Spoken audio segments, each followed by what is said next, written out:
It is native to the Balkan Peninsula, but it has spread to many parts of the world. Rue has distinctive bluish-green leaves that are arranged in a pinnate pattern. They have a strong and bitter smell and taste, which some people find unpleasant. The flowers are small and yellow, and they form clusters on the stems. Rue has been valued for its various properties since ancient times. The Romans and Greeks used it as an antidote to snake bites and as a remedy for menstrual problems. They also believed it could ward off evil and bring good luck. Rue is also an ingredient in some cuisines, especially in the Mediterranean and Ethiopia. It is used to flavor grappa, cheese, eggs, fish, and meat sauces. However, it should be consumed in moderation, as it can cause digestive issues and liver damage. Rue is also a popular ornamental plant, as it can tolerate hot and dry conditions and repel insects.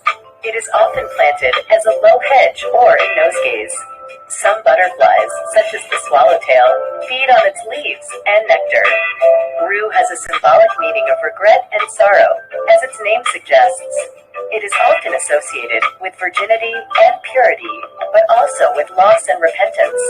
It has been mentioned in many literary works, such as Shakespeare's Hamlet and Gulliver's Travels.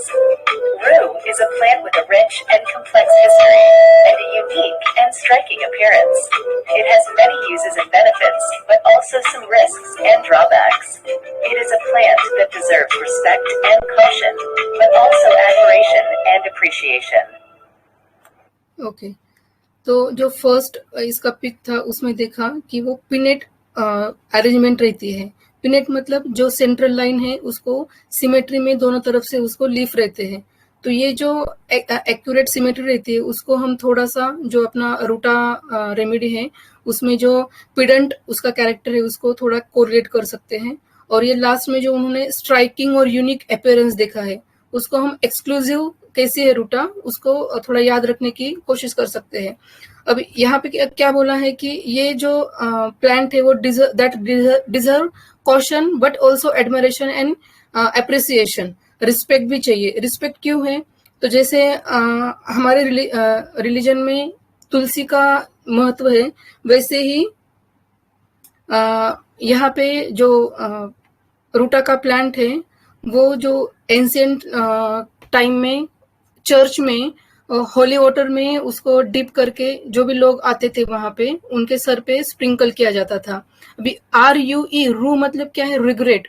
तो जिनको regret हुआ है, जिनको grace चाहिए, Holi grace चाहिए, तो वो लोग ऑफकोर्स चर्च में उसी के लिए जाते हैं. तो वहां पे एक सिंबल बोल के वो पानी छिड़का जाता है. तो इसको इसीलिए हर्ब ऑफ ग्रेस भी कहा गया है. तो स्फीयर ऑफ एक्शन क्या है? पेरियोस्टियम है, कार्टिलेजेस है, यूटेरस और आईज. तो फिजिकल्स में रूटा हमें कहाँ यूज की जाती थी कि जो इंटॉक्सिकेटिंग ड्रिंक रहते हैं वहां पे हेडेक आता है तो रूटा उसके लिए अच्छी मेडिसिन है. और over over use of eyes में भी रूटा यूज होती थी या यूज किया जाता है. वहां पे आईज रेड, हॉट और पेनफुल रहते हैं. जो हम बोलते हैं ना बारीक काम जो करते हैं सिलाई मशीन या फिर जो फाइन प्रिंटिंग रहती है वहां पे जो ज्यादातर आई एक या फिर हम बोल सकते हैं कि थोड़ा जलन वगैरह होती है वहां पे नाइट्रोम्यूर और अर्जेंटियम नाइट्रिकम के साथ रूटा भी दिया जाता था. वैसे तो फ्रिक्वेंटली इंडिकेटेड रेमेडी ऑनोस्मोडियम ऐसी है बट रूटा भी यूज की जाती थी. और यहाँ पे डिस्टर्बेंस का अकोमोडेशन मतलब अकोमोडेट कब करती है आई जो फार डिस्टेंस रहेगा या फिर नियर डिस्टेंस. तो अपने आई बॉल अपने आप उसको अकोमोडेट करते हैं डिस्टेंस का. लेकिन जब वो ज्यादा ओवर यूज होता है तो थकावट के कारण जैसे कि हम टायर हो जाती है आईज तो वहां पे वो अकोमोडेट ठीक से नहीं कर पाती है. और बैक एक में जो after rising in the morning रहता है वो बैक एक के लिए भी रूटा अच्छी मेडिसिन है जो बेटर बाय प्रेशर है. और एक्सट्रीमिटीज में सेंसेशन कैसा रहेगा पेशेंट का कि लिम्स और स्पाइन ब्रूइज सेंसेशन रहता था. और हिप्स और थाइज में weakness after rising from the chair उनको फील होता है. और रूटा ये जो रेमेडी है वो ज्यादातर फ्लेक्सर मसल जहाँ पे डैमेज होते हैं वहां पे अच्छे से काम करती है। तो कॉन्ट्रैक्शन ऑफ फिंगर्स पाए गए थे, तो कॉन्ट्रैक्शन ही क्यों, क्योंकि वो फ्लेक्स रहते थे, मसल तो डैमेज हो गए फ्लेक्सर, तो वो फ्लेक्स ही रहेंगे, वो स्ट्रेच नहीं कर पाते थे, इसीलिए वो कॉन्ट्रैक्शन फिंगर रहता था और रहता है। और पेन और स्टिफनेस जो है रिस्ट में, रिस्ट ज्यादा काम करता है, रूटा खुद को बहुत घिसती है ना, हर एक उसका जो मसल है या टेंडन है ओवर यूज होता है, तो ज्यादा काम करने के कारण वहां पे फ्लेक्सर मसल का डैमेज होकर नोडल भी फॉर्म होता है, फिर पेन और स्टिफनेस हमें मिलता है। और पेशेंट का बहुत से कहना रहता है कि हैमस्ट्रिंग मसल जो है उनकी थाई की मसल वो ऐसे लगती है कि अकड़ गई है, अकड़ गई मतलब उनका फीलिंग रहता है वो शॉर्ट हो गई है, मैं पैर स्ट्रेच ही नहीं कर पा रहा हूँ, फिर से वही कि वहां पे फ्लेक्सर मसल उसकी डैमेज हो गई है। यूरिनरी प्रॉब्लम में क्या होता है कि जब पेशेंट ज्यादा कंट्रोल करता है तो after controlling so much time at the time of urination वो स्पिंक्टर जो है वो रिलैक्स नहीं हो पाता ठीक से, और आफ्टर रिलैक्सिंग जब क्लोजर होता है तो वहां पे बहुत ज्यादा पेन रहता है पेशेंट को। और रेक्टम में ये रेमेडी में कॉन्स्टिपेशन और प्रोलैप्स रेक्टम का देखा गया है। केन सर के अकॉर्डिंग ये ब्रूइशेस जो रहते हैं वो फार्मर में या फिर कारपेंटर या मैकेनिक्स जो मशीनरी या फिर जो हार्ड इंस्ट्रूमेंट रहते हैं उन जो हाथ में बार बार रहता है उनका, तो ऐसे जो लोग हैं उनके इसमें नोडल्स फॉर्म होते हैं। अब ये नोडल्स क्यों रहते हैं, तो जैसे हमने डलका देखी 2 दिन पहले रेमेडी जिसको जहाँ पे उसको कोल्ड शोल्डर मिलता है, तो रूटा में भी जो आईपीआर से रेसिप्रोकेशन चाहिए वैसा नहीं मिलता है, तो वो प्रेशर पॉइंट उनके हार्ड बन जाते हैं, रूटा भी थोड़ी स्टिफ बन जाती है।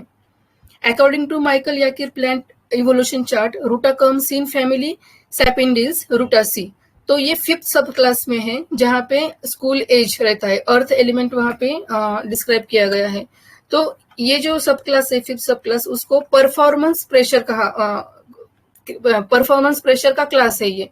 तो प्रेशर कब आता है, अभी ब्लड प्रेशर बढ़ गया, क्या होता है वहां पे अथेरोस्क्लेरोसिस के कारण जो फ्लो है ब्लड का वो उसको थोड़ा सा प्रेशर आ जाता है, मतलब ऑब्स्टिनेसी बोल सकते हैं हम, या फिर थोड़ा अपोजिट फोर्स, हाँ अपोजिट फोर्स आता है। तो वैसे ही यहाँ पे जो परफॉर्मेंस प्रेशर रहता है वो क्यों रहता है, क्योंकि आईपीआर से या फिर सोसाइटी से उनको अपोजिट फोर्स मिलता है, उनके अगेंस्ट उनको काम करना रहता है, इसलिए वहां पे परफॉर्मेंस का प्रेशर है।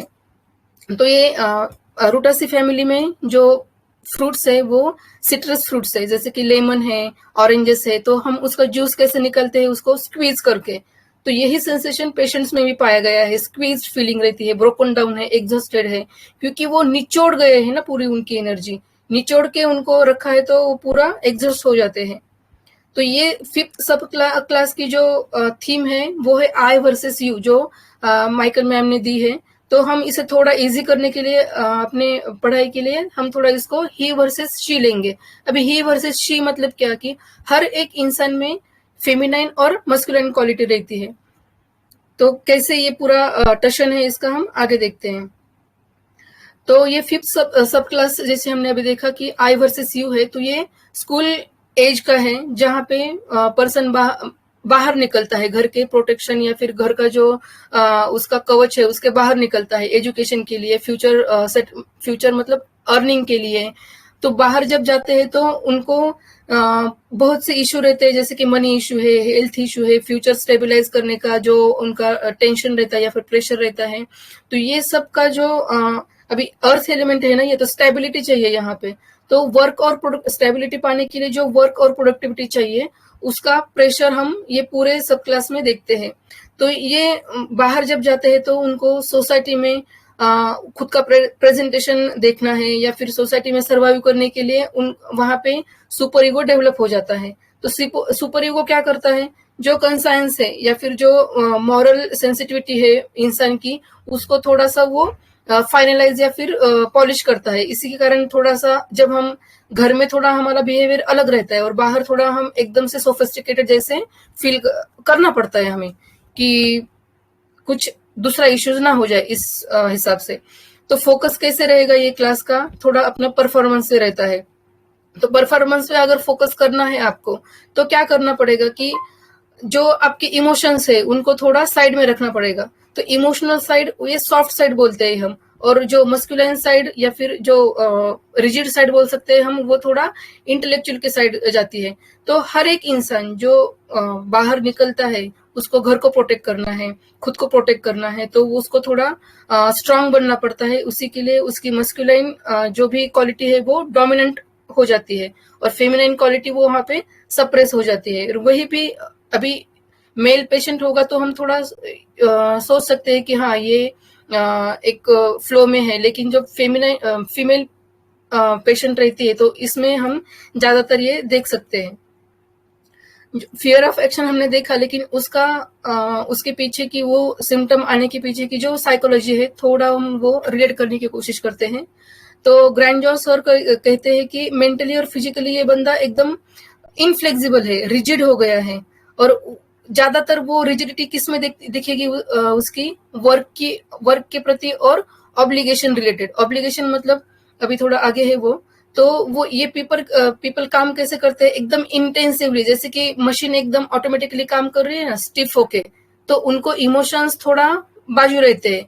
तो फिर ये जो लोग हैं जिनको एकदम गोल चाहिए, तो वो फ्लेक्सिबल नहीं रहते हैं ज्यादा, क्योंकि उनको ऐसा लगता है कि जो मैं सोच रहा हूँ या फिर जो मुझे दिख रहा है आगे, जिसके लिए मेरा जो गोल है वो अचीव करने के लिए मुझे जो भी चाहिए वो मैं वैसे ही करूंगा। तो उनको सजेशंस जो देती है फैमिली वो मान्य नहीं करते वो, तो फिर वो वहां पे कॉरल हो जाता है। उनको ऐसा लगता है कि मेरा जो बेड है वो हार्ड हो गया है फिर वहां पे, तो everything and everyone is hard for him. इसके लिए और रथ मतलब एंजाइटी उसकी बढ़ जाती है, इवन दो ही और she can't let go that things. वो छोड़ती नहीं है, वो खुद का भी वैसे ही पकड़ के रखते हैं कि जो मैं बोल रहा हूँ या फिर बोल रही हूँ वैसे ही है, वो वैसा ही रहना चाहिए। जो पिडेंट बोल सकते हैं ना हम उसको। तो irritability childrens towards his own. अभी चिल्ड्रन रूटा के लिए क्या है, उसकी खुद की आइडेंटिटी है। रूटा अपनी कैसे पेडेंट है, एक्सक्लूसिव है, फास्टिडियस है, तो वो चाहेगी कि मेरे भी बच्चे वैसे ही बने जैसे मैं हूं। तो उसके लिए जो भी चाहिए वो करती है, लेकिन अगर बच्चे वैसे नहीं बने तो फिर वो उसको इरिटेबिलिटी हो जाती है। अभी बच्चों को हम कोरिलेट कर सकते हैं टेंडेंस से। टेंडेंस क्या करेंगे कि थोड़ा आगे है उसका डिस्क्रिप्शन, तो वो मसल और बोन का जो कनेक्शन है वो टेंडन थ्रू होता है। तो मसल का भी फोर्स है मूवमेंट करने का, वो टेंडन थ्रू ही बोन को मिलता है, तभी वो बोन मतलब वो जॉइंट मूव हो सकता है।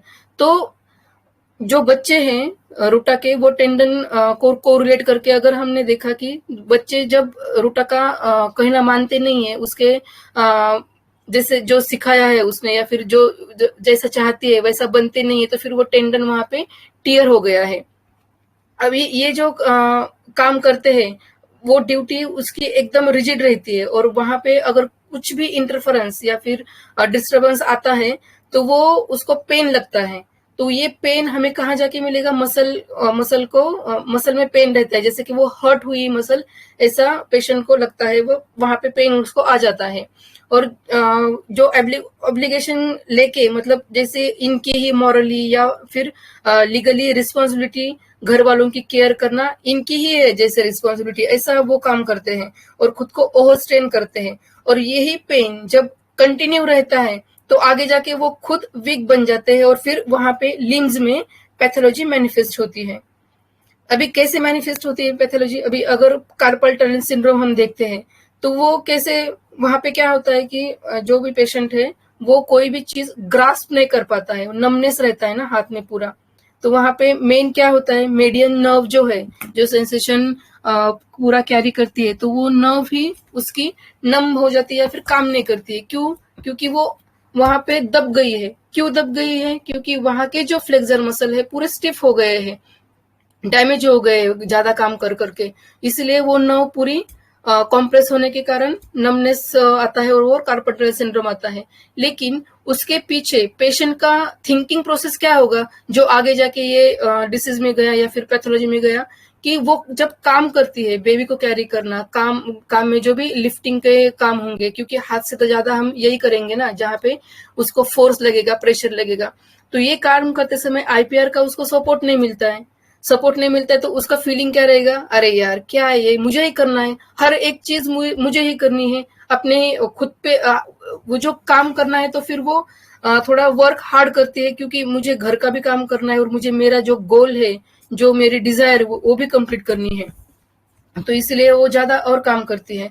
तो वहां जाके फिर वो जो अपना रूब्रिक है डेलुजन डायमर्सी, हम उसको वो कोरिलेट कर सकते हैं और फिर वो कार्पल टनल सिंड्रोम हमें दिखाई देता है।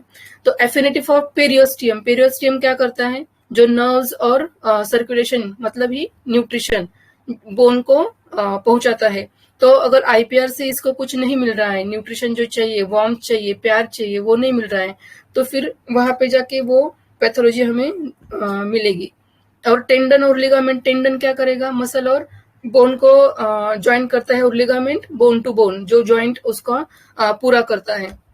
तो वहां पे जब डिस्कनेक्शन आता है, तो डिस्कनेक्शन मतलब जो इमोशनल साइड पे जो बोन जो है, घर का जो फ्रेमवर्क है, वहां पे इमोशंस तो नहीं रहे, अभी कुछ नहीं मिल रहा है, तो वहां पे टेंडन भी उसके थोड़ा काम करना कम कर देते हैं। और आई का तो हमने अभी देखा, यही है कि जो बोन का जो टेंडन का एक्शन है मूवमेंट करना, लेकिन वहां पे ये मेनली क्यों होता है, क्योंकि वहां पे डिवैल्यूएशन कॉन्फ्लिक्ट आता है। वैल्यू किसको रहती है, जो काम करता है उसको हम वैल्यू देते हैं, लेकिन इसका काम ही वैल्यूएबल नहीं, ऐसा आईपीआर से उसको रिस्पॉन्स मिलता है। इसलिए उसको लगता है जो भी काम मैं कर रही हूँ उसका वैल्यू ही नहीं, तो मेरा काम ही एकदम वर्थलेस है।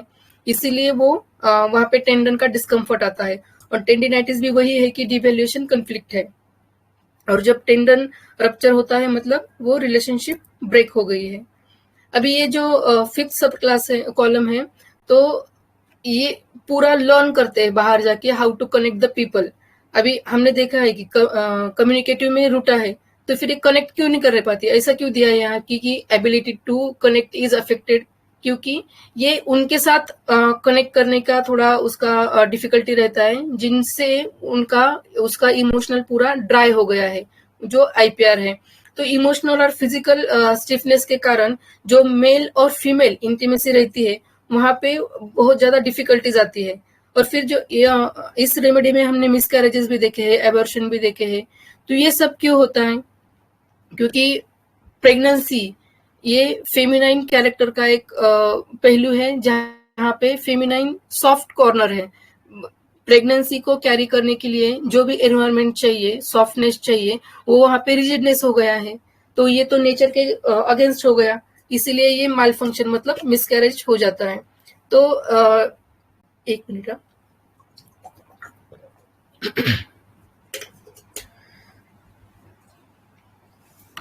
जो इमोशनल एनर्जी मतलब फेमिनाइन और इंटेलेक्चुअल एनर्जी मतलब मस्कुलाइन, इसमें जो टशन चालू रहता है हर बार, इस टशन मतलब वो खुद पर्सन में जो लेडी है उसमें ही जो हमेशा टशन चालू रहता है कि मुझे घर का काम भी देखना है और बाहर भी जाना है, तो इसके कारण ये पैथोलॉजी वहां पे डेवलप होती है।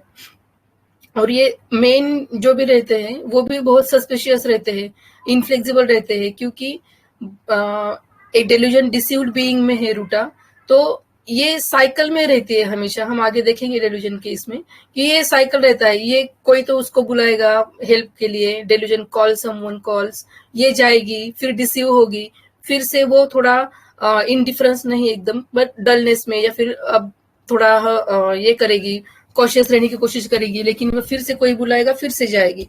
तो ये ऐसा, इनको ऐसा लगता है कि हमेशा मैं चीट होता हूँ, तो ये कॉरलसम बन जाता है। उनको ये समझ में नहीं आता है कि आगे वाला उनसे क्या चाहता है, लेकिन खुद कॉरलसम होके भी उनको ऐसा लगता है कि आगे वाला ही मुझे हार्म पहुंचाएगा।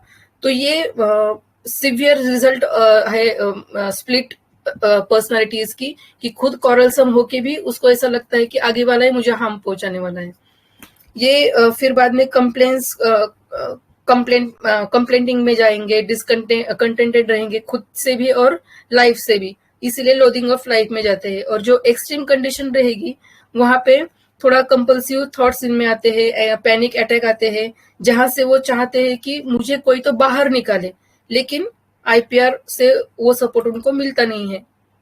और जो फिर एंड स्टेज में हम जाते हैं इसके, तो बच्चों में भी एग्रीवेशन फॉर मेंटल एक्सर्शन दिखता है, डलनेस आता है, कोहरेंट स्पीच, मतलब वो जो हमें बताना चाह रही है, बोल रही है, वो थोड़ा कंफ्यूज रहता है, अफेक्टेशंस इन वर्ड्स में देखी गई है। तो ये ऐसे लेवल पे जाते हैं कि वहां पे जाके उनको कुछ सोचने की भी इच्छा नहीं रहती है, और ना ही कुछ मेंटल काम करने की इच्छा रहती है। तो वो नींद भी ठीक से नहीं ले पाते हैं। और at extreme cancerous tumour of brain are seen according to doctor Banerjee. तो अपनी रूटा पेशेंट कैसे रहेगी? ये चेयरफुल है, कम्युनिकेटिव है, जहाँ पे वो हेल्दी स्टेट में है, हार्मनी डिजायर में है, केयर फ्री है, कंटेंट है, जॉयफुल है, नेचर लव्स में है, और यहाँ पे जो उसके अकॉर्डिंग सब चीजें चलती है, तो वो सिंगिंग में भी हम देख सकते हैं। लेकिन जब आईपीआर उसको एक्सपेक्टेड रेसिवर क्वेश्चन नहीं देता है, तो वो अपसेंट माइंडेड इन एडवर्टेंस में रहती है। मतलब क्या है कि जो थॉट्स रहते हैं वो उसके ही थॉट्स में वो हमेशा रहती है, तो आगे वाला जो कुछ बात कर रहा है उससे, तो वो उस तक पहुंचती ही नहीं है। इसका मतलब ये नहीं कि वो इंटेंशनली उसको निग्लेक्ट कर रही है या फिर ध्यान नहीं दे रही है, वो अनइंटेंशनल हो जाता है उसका, क्योंकि वो खुद के ही थॉट्स में है। लेकिन ये टाइम पे क्या होता है, जो राइट टाइम पे डिसीजन लेने चाहिए उसने, तो वो नहीं ले पाती है, क्योंकि वो खुद के ही थॉट में रहती है। तो फिर टाइम तो चला जाता है, और जो डिसीजन लेना है वो तो नहीं लिया, तो फिर वो फैमिली को ब्लेम करेगी कि ये आपकी ही जिम्मेदारी है, आपकी वजह से ऐसा हुआ है। और जो हमें फ्यूचर में करना है वो नहीं कर पाए, तो वो हमेशा फिर कैसे होगा, क्या होगा, ये फ्यूचर के बारे में ही एब्सॉर्ब थॉट्स में रहती है। रूटा का मेन या फिर थोड़ा इम्पोर्टेंट रूब्रिक है, children beget desire to have children. Children मतलब रूटा के लिए उसके बच्चे तो है ही, लेकिन उसका काम भी है। तो उसकी हमेशा डिजायर रहती है कि मेरे बच्चे रहे, और वो मेरे जैसे रहे, और मेरा काम भी मेरे अकॉर्डिंग ही रहे।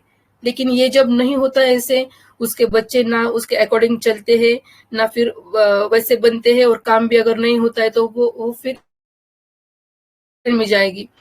अभी पिछले ही सिनर्जी जो सर ने लास्ट ईयर रिमेम्बरेंस वीक रखा था, उसमें हमारी एक जो ग्रुप मेंबर है डॉक्टर तृप्ति, उन्होंने एक केस शेयर किया था।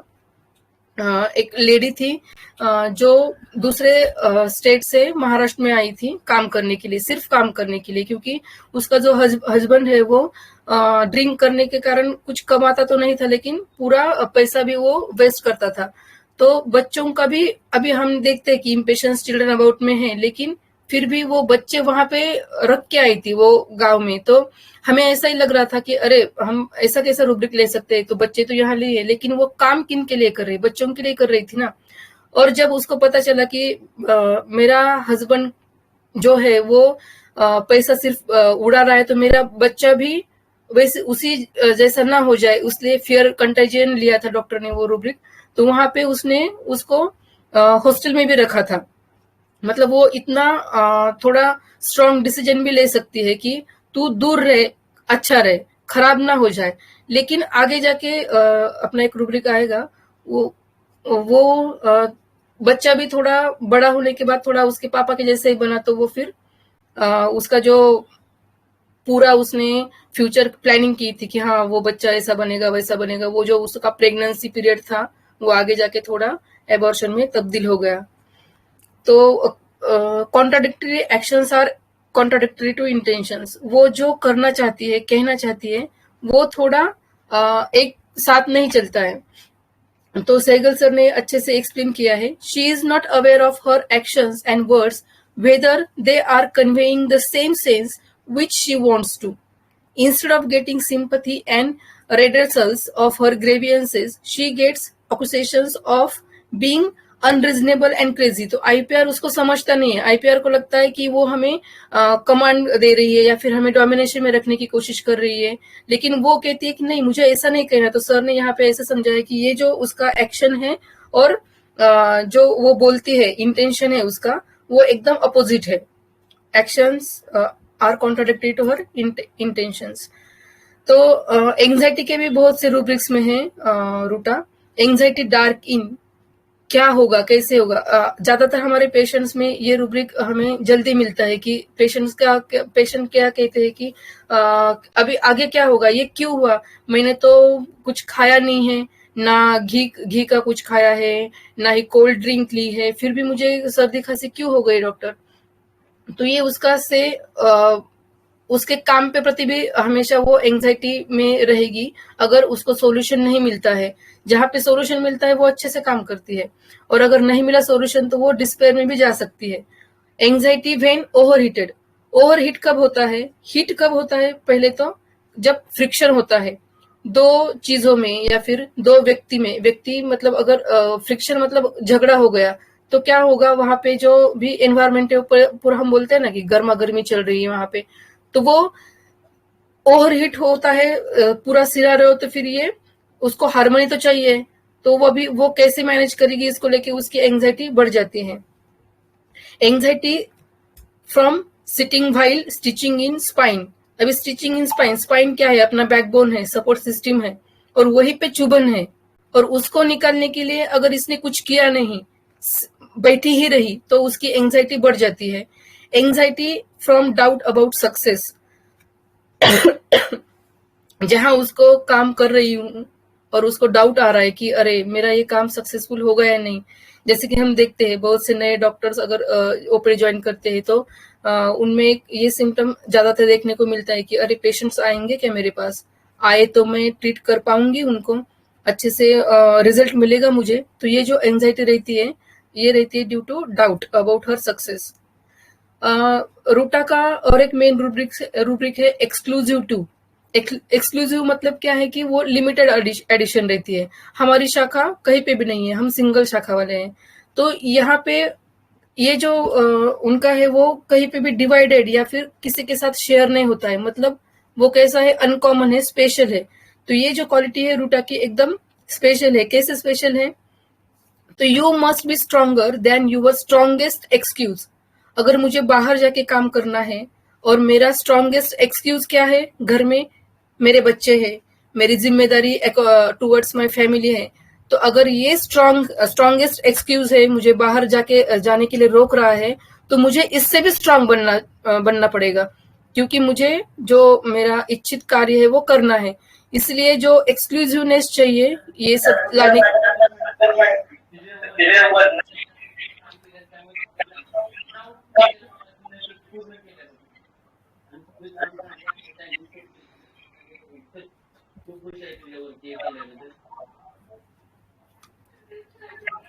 तो ये एक्सक्लूसिव क्वालिटी जो चाहिए ऐसा वर्क करने के लिए वो रूटा में हम देखते हैं।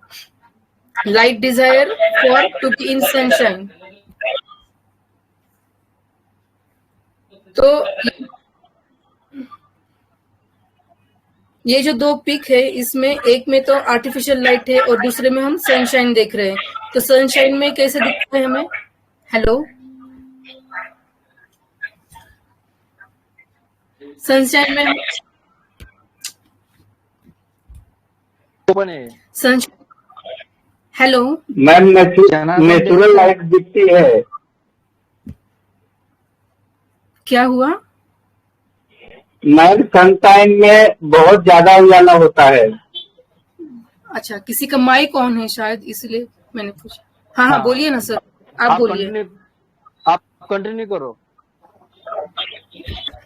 ओके। तो सनशाइन में हमें हर एक चीज क्लियर दिखती है, जो कि आर्टिफिशियल लाइट में इतना क्लियर दिखता नहीं है। आगे अगर हमें कुछ खरीदना है, सोचो कपड़े खरीदने हैं, तो हम ज्यादातर प्रिफर करते हैं कि डे लाइट में जाए, क्योंकि वो कलर हमें ठीक से दिखाई देता है। तो वैसे ही पेशेंट्स का क्या रहता है कि अगर अभी खांसी का जो पेशेंट आया था, तो वो क्या बोलेगा कि मैंने कुछ खाया तो नहीं है, एंजाइटी डार्क हो गई, लेकिन फिर मैडम मैं इसके लिए कुछ ब्लड टेस्ट करूँ क्या, या फिर एक्सरे निकालूं, या फिर मैं कुछ एलर्जी टेस्ट भी करवा के लूं क्या, क्यों बार बार खांसी हो रही है। तो ये हम ऐसा लेते हैं कि ये light desire for to be in sunshine है। और एक मेन रूब्रिक है रूटा का पिडेंट।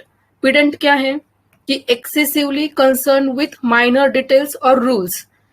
So the person who is pedant annoys others by correcting small errors, caring too much about minor details. छोटी छोटी चीजों को वो ज्यादा एम्फोसाइज करता है, और ऐसे करते समय वो ये नहीं सोचता कि आगे वाला पर्सन थोड़ा एनॉय होगा या फिर उसको परेशानी हो सकती है, इतना कुछ जरूरी नहीं है। तो ये रहा पिडेंट। डिलीरियम, एबॉर्शन आफ्टर, डिरेल हो जाती है कब? Abortion after. तो एबॉर्शन के पहले हम प्रेगनेंसी देखते हैं। It is a state of being pregnant, the period from conception to birth when a woman carries a developing foetus in her uterus. तो आफ्टर ये जो उसकी हम इसको कोरिलेट कर सकते हैं उसके काम से भी, उसकी जो आइडियाज है, जो भी उसके प्लानिंग्स है, उसको हम ले सकते हैं कि वो प्रेग्नेंट है। But abortion when a pregnancy is ended, यहाँ पे डेलीरियम मिसकैरेज आफ्टर नहीं लिया, मिसकैरेज नेचुरली होता है, लेकिन एबॉर्शन बाहर से होता है, एंड किया जाता है फोर्सफुली प्रेगनेंसी को। तो ये कौन करेगा यहाँ पे? आईपीआर, जो उसका काम का प्लानिंग है या फिर काम के जो भी उसके आइडियाज रहेंगे उसको वो एबॉर्ट कर देता है। तो उसके बाद वो डेरिलियम स्टेट में जाती है। फिर अभी क्या होगा आगे? तो वो क्या करेगी? रिजाइन करने की कोशिश करेगी। रिजाइन कैसे करेगी? फिर वो जो भी उसके आइडियाज है उसको वो disposing of things, old things, जो भी बहुत दिनों से उसके दिमाग में प्लानिंग चल रही थी वो भी उसको डिस्पोज कर दे रही है, क्योंकि उसको हार्मनी चाहिए, शांति चाहिए, कंफर्ट में जाना है। तो वो बहुत से डेल्यूजन के रूब्रिक में हम देखते हैं रूटा को। तो मेन हम लेते हैं अभी। तो जो काम करती है अभी delusion, crime, committed a crime, he had committed a crime. तो क्राइम क्या रहेगा इसका? अगर मैं बाहर गई और थोड़ा भी मेरा निग्लेक्ट हो गया मेरी फैमिली की तरफ, तो मेरा क्राइम हो गया। या फिर मैं, ऐसा नहीं है कि हार्मनी के लिए सब छोड़ छाड़ दूं, मेरे काम के प्रति भी अगर मैं निग्लेक्टेड हूं तो भी वो मेरा क्राइम ही हो गया। जैसे हमने पहले देखा वो डिसीव फील करता है, कॉल समवन कॉल में है। Delusion thought everything had been experienced before. अभी ये जो साइकिल हमने पहले देखी कि कोई बुलाता है, हेल्प करता है, हेल्प करने के लिए, तो ये जाती है, हेल्प करती है, फिर डिसीव होता है, तो ये उसको लगता है कि ये एक्सपीरियंस हुआ है बार बार उसको। डेल्यूजन डाई हमने पहले देखा। तो ये साइकिल उसकी चलती ही जा रही है कि वो जा रही है, काम कर रही है, डिसीव हो रही है, उसके जो आइडियाज है वर्क अबाउट या फिर चिल्ड्रन के फ्यूचर के अबाउट, वो पूरे अबाउट हो गए हैं, फिर से वही कर रही है, वो टर्न साइकिल चालू ही है उसका। तो इसमें वो गुम जाती है, लॉस्ट हो जाती है, और कुछ तो मैंने गलत कर दिया इस वैसा उसको लगता है। Delusion done wrong, she has done wrong. Hindered तो हम बहुत बार देखते हैं कि कुछ पेन वगैरह हुआ है तो हर रोज का जो काम है वो पेशेंट नहीं कर पाता है, उसमें हम हिंड्रेंस लेते हैं। डिसकंटेंट में कैसे जाती है हमने पहले देखा। तो फियर इंजुरी सफरिंग फ्रॉम, अभी इंजुरी तो हो गई है, एबॉर्शन तो हो गया है, तो फिर से ना हो जाए, ये उसको डर रहता है। तो उसको ये भी फियर रहता है कि मैं अभी रिकवर नहीं हो पाऊंगी। मेरी एक पेशेंट थी, चेहरे पे उसके इचिंग के लिए आई थी, तो वो बाहर के प्रोडक्ट कुछ भी यूज नहीं करती है कभी भी। तो उसकी जो उसके दो डॉटर्स थे, तो एक पहली डॉटर जो बड़ी थी और छोटी डॉटर जो, उसमें दोनों में बहुत ज्यादा एज का डिफरेंस था। तो उसको ऐसा फियर था कि मैम अभी मेरा तो एज बहुत हो गया है, मैं मेरे बच्ची का कैसे ये करूंगी, अभी तो मेरा 45 रनिंग है, 54 तक मेरा काम चालू रहेगा, लेकिन आगे जाके मैं मेरी बच्ची को कैसे ध्यान रख पाऊंगी, कुछ तो करना पड़ेगा ना मैडम इसके लिए। अभी ये जो कंडीशन है हमें कैसे रहेगी कि ये तो रेचेड, ये हमें फील करना है, रेचेड फीलिंग आती है हमें उसको देख के, क्योंकि ये सब स्टेट उसकी कैसे अनहैप्पी है, अनफॉर्चुनेट है, इतना काम कर रही है, कितना कर रही है आईपीआर के लिए, लेकिन वो उसको रेसिप्रोकेशन नहीं मिलता है। फिर उसके बाद वो डिस्पेयर में जाएगी। डिस्पेयर वर्क ओवर हीज में भी है, इतना काम उसको चाहिए रहता है, फास्टिडियस है, पिडेंट है, अच्छा काम करती है, फिर भी डिस्पेयर होती है, होपलेस में जाती है। क्यों? इतना काम कर रही है लेकिन उसका फ्रूट क्या है, कुछ भी नहीं मिल रहा है ना। फ्यूचर अबाउट भी है डिस्पेयर। एग्जिस्टेंस अबाउट मिजरेबल, इतना मैं कर रही हूँ लेकिन मेरी कंडीशन ऐसी है, ऐसा क्यों होता है मेरे साथ, इतना क्या है मेरे अस्तित्व में कि ऐसा मेरे साथ हो रहा है। तो अगर ये सब अगर कोई पेशेंट महसूस करता है तो उसको क्या लगेगा कि मैं एकदम कहीं दूर चला जाऊं या फिर मुझे ये जो चल रहा है मेरे आसपास वो महसूस ही ना हो, तो फिर क्या करना चाहिए? तो हमेशा हम ऐसे देखते हैं कि ज्यादा जो ड्रिंक लेते हैं वो एकदम से भूल जाते हैं कि वो कहाँ है, उनकी सिचुएशन कैसी है, वो भूल जाते हैं। तो इसको भी ऐसा लगता है कि alcoholism, drinking to see what oblivion is like. Alcoholism तो मालूम है हमें कि addiction to consumption of alcoholic drink. Oblivion मतलब क्या? The state of being unaware और unconscious of what is happening around one. जो मेरे आसपास हो रहा है मुझे वो समझना भी नहीं है। सो मुझे लाइफ में चेंज चाहिए। Thank you for your patience listening. Hope मैं आप तक थोड़ा रूटा पहुंचा पाई। बहुत बढ़िया। Very nice explanation, madam. Thank you ma'am. Wonderful, ma'am. Thank you. बहुत अच्छा पढ़ाया ma'am, thank you. Thank you ma'am. बहुत शानदार रहा ma'am. Thank you ma'am. Very nice presentation, ma'am. Thank you बहुत ही नाइस प्रेजेंटेशन था मैम। Thank you.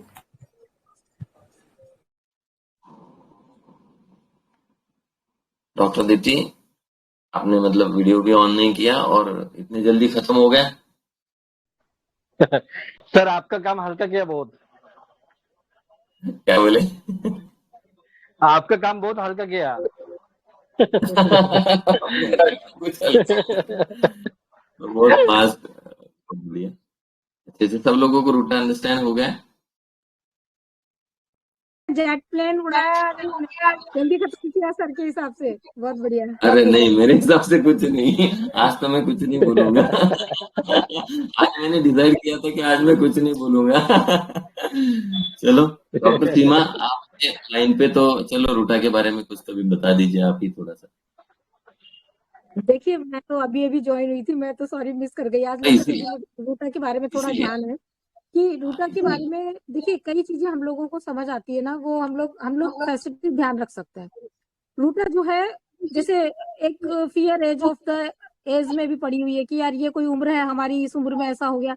सबसे बड़ी बात जो उसमें देखने को मिलती है ना, वो एंजाइटी डार्क और फियर ऑफ डार्क का अंतर देखने को मिलता है कि एंजाइटी डार्क में रूटा है लेकिन फियर ऑफ डार्क में नहीं है।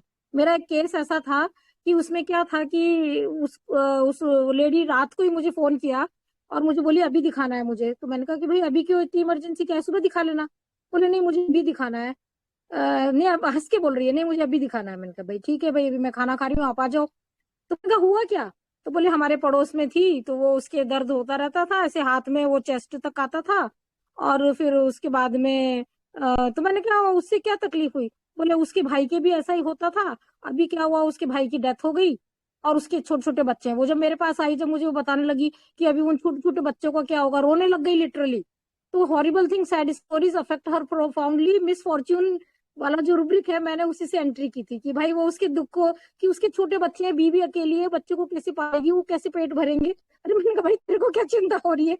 तो उसको उसकी तकलीफ है। तो बोले मेरे भी बच्चे छोटे हैं। वो इंप्रेशन कैरी करके खुद के ऊपर भी करती है ना, जबकि बच्चे बड़े थे उसके, कि उनका क्या होगा और ऐसा। फिर वो उसका फिर काफी इशू भी था अपनी ननद के साथ में और बहुत सारी बातें थी। तो ऐसे करके वो मेरा इस रूब्रिक से वो केस निकला था। तो उस वक्त मैंने थोड़ा रूटा तैयार किया था।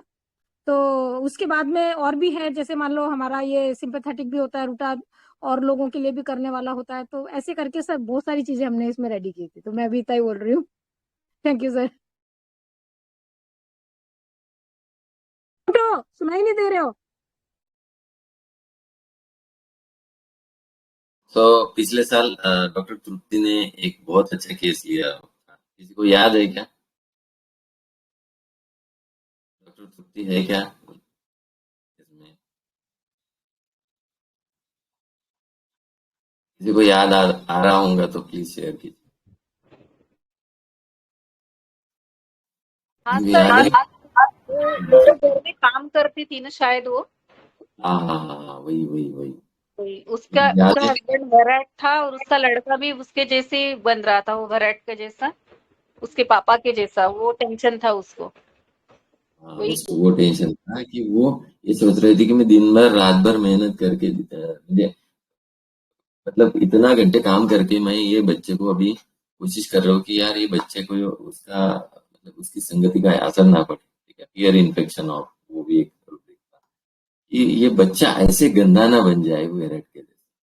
तो उसने वो कोशिश किया कि यार ये इसको आदत ना लगे उसकी जैसे, लेकिन वो बच्चा जो है वो भी जो है उधर जाके वो फेल हो गया एग्जाम वगैरह में, या फिर ऐसा कुछ, तभी उसका बिहेवियर जो है वो थोड़ा सा बैड बनने लगा। तो उसके बाद में क्या हुआ ना कि उसने गुस्से गुस्से में वो जो बच्चा था उसको हॉस्टल में डाल दिया गुस्से गुस्से, ठीक है। तो यहाँ पे उन्होंने रूब्रिक लिया था डिलीरियम एबॉर्शन आफ्टर, मतलब इतना कंसेप्ट था कि यार ये बच्चा जो है इसके ऊपर मैं इतना घर पे मतलब सब लोगों के घर के काम काज करके मैं जो अभी जो बच्चा जो है उसको पाल पोस कर रही हूँ, और मतलब हस्बैंड से दूर होके भी मैं मतलब खुद को संभालते ये बच्चे का भविष्य मतलब ये अच्छा करने की कोशिश कर रही हूँ, लेकिन इसके बावजूद भी वो बच्चा जो है वो बाप के जैसा बिगड़ने लगा, तब जाके उसका माथा जो है मतलब एक प्रेगनेंसी वाला स्टेज था, जो कहीं तो भी जाके उसका बच्चा बिगड़ने के बाद में उसको लगा कि इट्स लाइक एबॉर्शन, और फिर बाद में उसने वो बच्चे को अच्छा खासा मरम्मत किया और फिर उसको हॉस्टल में भेज दिया, ठीक है। तो ये होता है डिलीरियम एबॉर्शन, ठीक है। तो अगर देखे जाए तो इसके सिंगल रूब्रिक्स अगर ढूंढते हैं हम, और तो रूटा जो है वो उसके दिमाग में कुछ तो भी एक प्लान करके चलने वाली लेडी है, जिसके प्लान जो है वो अपूरे या फिर अधूरे, या फिर बोलो कि जैसे उसने सोचा है वैसे न होते हुए कहीं तो भी जाके उसमें फेलियर आ जाता है, तब जाके रूटा जो है वो कहीं तो भी जाके उसके डिलीरियस कंडीशन बोलो या फिर दुखी हो जाए, ठीक है। वहां पे भी फिर उसका सोचना आता है मैं इतना अड़चनी होके मैं आगे बढ़ने की कोशिश कर रहा हूँ, इसके बावजूद भी जो लोग हैं इनको समझता क्यों नहीं है, ठीक है। तो वहां से फिर जो रूटा का जो रिलीजन वगैरह ये सभी चीजें जो है वहां से आना चालू। तो that was a nice case. अगर आपने थोड़ा सा स्क्रॉल ऊपर करेंगे तो पिछले साल के जो वहां पे रूटा का लेक्चर है पड़ा हुआ, तो आप रूटा का ऑडियो लेक्चर जो है उसको सुनिए, डॉक्टर तृप्ति के बारे, तो आपको रूटा की अच्छी खासी फीलिंग जो है वो आ जाएगी, ठीक है। तो इतना बोल के मैं आज थोड़ा सा खत्म कर देता हूँ, क्योंकि इतना दिन से अभी कंटिन्यूअसली 1 बजे का शेड्यूल चल रहा है रात में सोने का तो आज थोड़ा दीप्ति ने कृपा करी, बहुत बहुत थैंक यू दीप्ति, और होप आप लोगों को ये मटी का सीट। सर एक रूटा का केस मैं अपना बताऊं सर? जी बिल्कुल बताइए सर। सर एक ये एलोपैथिक डॉक्टर का केस है जो है, उसकी वाइफ का ट्रीटमेंट मेरे यहाँ केस आया था। तो उसकी वाइफ एक चीज बोलती थी कि मेरे ये जो यूट्रस में कंप्लेन आ रहे हैं, मेरी ब्लीडिंग हो रही है, वो मुझे पता है कि मेरा हस्बैंड कहीं ना कहीं कुछ तो गड़बड़ कर रहा है। वो लाख हमें समझाता है कि नहीं मैं सही हूँ, लेकिन मुझे कुछ तो लग रहा है कि गड़बड़ है। वो टाइम से भी घर पे आता है, लेकिन मुझे डाउट होता है कि उसका कहीं ना कोई संबंध चल रहा है। तो ये सर उसे करीब 6 महीने से ये कंप्लेन हो रहे थे, यूट्रस से ब्लीडिंग हो रहे थे, बार बार उसे कंप्लेन आ रहे थे, तकलीफ हो रही थी। तो उसका हर बार यही मानना था कि मेरे हस्बैंड का बाहर कुछ तो चल रहा है, और वो टाइम से घर पे आता है, लेकिन फिर भी मुझे कोई ना कोई शक तो है, वो कुछ ना कुछ मुझे धोखा दे रहा है। तो सर यहाँ पे मैंने फर्स्ट रूब्रिक लिया था anxiety dark, delusion decide being, light desire for to the sunlight, ये लेके मैंने रूटा सर 1 में दिया था, और 1 हफ्ते में उसकी ब्लीडिंग बंद हो गई, और वो इसी मेडिसिन से और इसी डोज से वो कम्प्लीटली ठीक हो गई सर। और उसने काफी मुझे आशीर्वाद दिया कि मुझे मतलब पता नहीं था कि होम्योपैथी कितनी अच्छी काम करती है, और जो 6 महीने से बीमार थी वो ठीक हो गया। Thank you sir.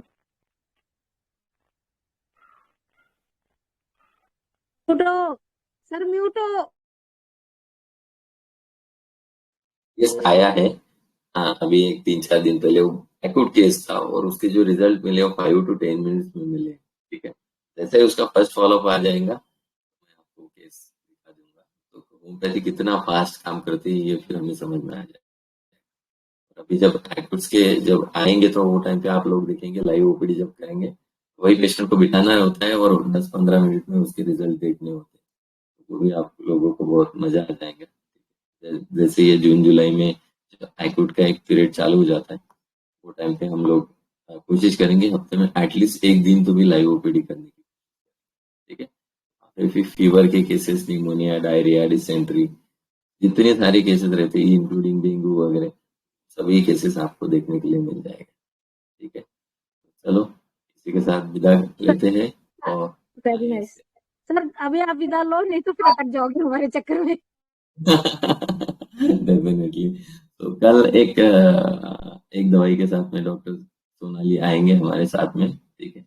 एमपी से, मध्य प्रदेश से, और वो मतलब शी इज ओल्ड मेंबर, करीब करीब 3 साल से वो जुड़ी हुई है हमसे। तो वो भी एक दवाई जो है आप लोगों के सामने प्रेजेंट करेंगे, ठीक है। और ये सीरीज होने के बाद में भी हम कोशिश करेंगे कि हफ्ते में 1 या फिर 15 दिन में एक ऐसा ही फ्री लेक्चर होते जाएगा मटर मेडिकल्स के ऊपर। तो अगर आपको भी इसमें पार्टिसिपेट करना है तो डेफिनेटली हमारे साथ में कांटेक्ट कीजिए। और आपके कुछ केसेस भी रहते हैं वेदर थियोरटिकल, मतलब हमने अभी एक्सटेंशन कर लिया है कि पहले ऑडियो और वीडियो ही केस होते थे, लेकिन अभी हम आपके अगर कुछ जो केसेस है वर्बेटिम फॉर्मेट में है, वो भी आप लोग जो है उसमें प्रेजेंट कर सकते हैं, ठीक है। आप आपका अपना ग्रुप समझ के जो वीसी है अरेंज करने के लिए बोल दीजिए, पर्टिकुलर टाइम में वीसी आपका अरेंज कर दिया जाए, ठीक है। तो बहुत बहुत धन्यवाद, आप सब लोग जुड़े हैं और इतने प्यार से आप लोग सुनते हो और पार्टिसिपेट करते हैं, बहुत अच्छा लगता है, ठीक है। हम जो कुछ कर रहे हैं तो वो प्रयास सफल हो रहा है ऐसे लगता है। बहुत बहुत धन्यवाद और थैंक यू, गुड नाइट। कल मिलते हैं अगले, ठीक है, 9:30 बजे। Good night sir. Good night sir good night. Sir good